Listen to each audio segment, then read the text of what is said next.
what I want to do here is to go over citation. When you have assignments in the course and in all of your Unity courses pretty much, you will be expected to cite your sources. And it's very important that we do that. So there's a big push to make sure that we are doing this correctly so that we are giving credit where credit belongs. So I want to make sure that we go over this together. Let's take a look at some of the reasons why we cite and then also the techniques for how we can find information and then cite that information. Before we go into the techniques about how we cite and find information, let's think about why we cite, because this will guide you in terms of how you want to do this. One of the reasons we're citing is we want to give credit to others for their contributions. Typically, when you see a citation behind a sentence, that concept in that sentence can be traced back to the author. In most cases, what we try to do is that's the person who originally came up with that idea. Now, as beginning students, that's a little hard to find, so you don't have to worry about that one too much, but you will want to, as you move along, make sure that you are crediting originality. So I wouldn't want to credit a 2000 paper for defining a virus, because I know that viruses were defined way before that. In scientific publication, we really are trying to track down sort of the initiation of an idea,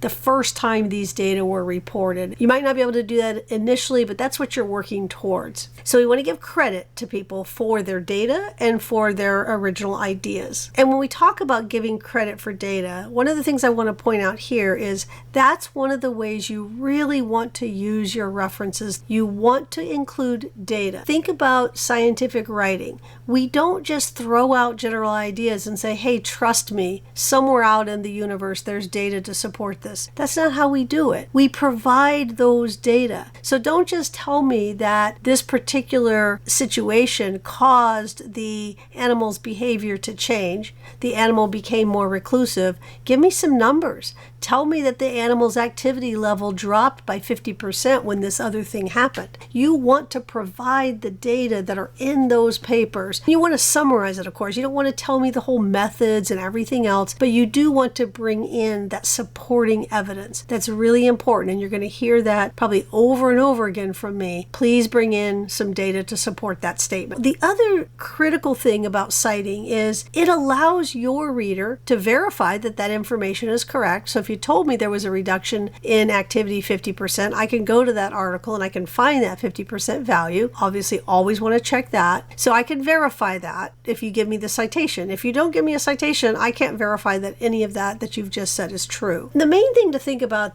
here too is that science is a huge collaborative effort. We are all building on what other scientists have done before us, and the people that come after us will build on what we've done. And so we want to provide the breadcrumbs for people to follow where this information came from. If I want to study something and you write in a paper something that is very relevant to what I'm trying to study, if you have the correct citation in there and you have it placed at the right place in your paper, I can go right to that information and I can find it. And that helps me immensely, right? So we're really helping each other by putting these citations in and putting them in the correct place. Now, when I talk about placement, let's say you have a sentence, and in the sentence you're talking about how this particular change in the environment caused a reduction in the organism's activity level and their survivorship. One paper you looked at talked about reduction in their activity level.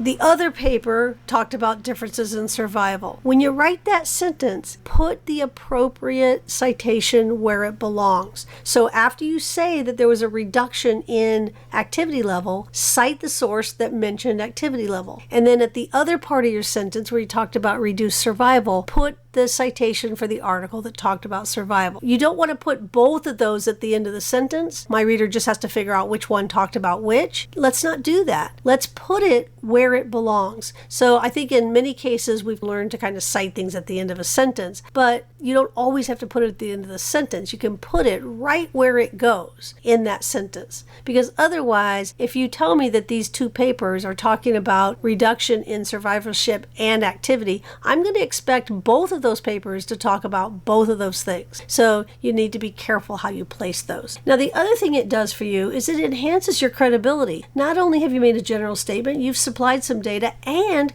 you've supplied a reference where I can go find that.